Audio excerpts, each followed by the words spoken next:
Mine mehman tomoşaşlar Kece ve Toy mekanına Şirin Cemal'ın Bağ Toy toylanýar.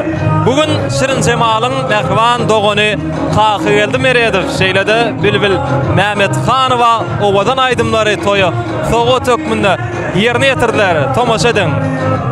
Kaky geldi meredir. Şeýlede Bilbil Mehmet Hanowa dowam edýär.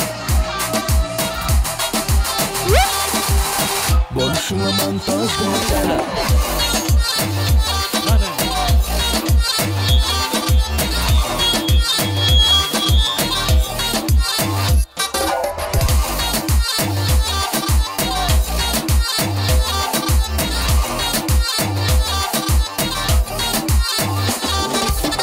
Sığamadı senin kokuna kelle.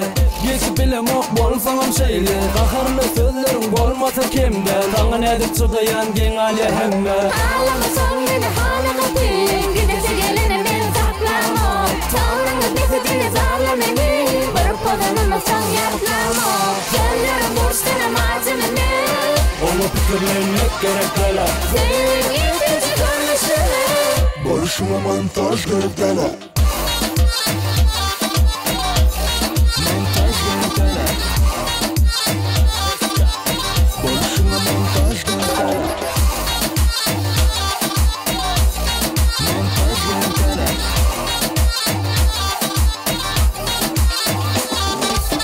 Sığamadı senin kokuna kelle.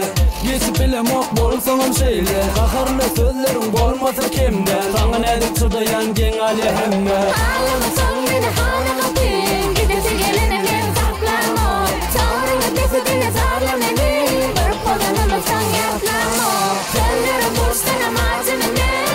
Onu pikirlenmek gerek gele. Senin ikinci görnüşüne. Boşuna montaj gördüler.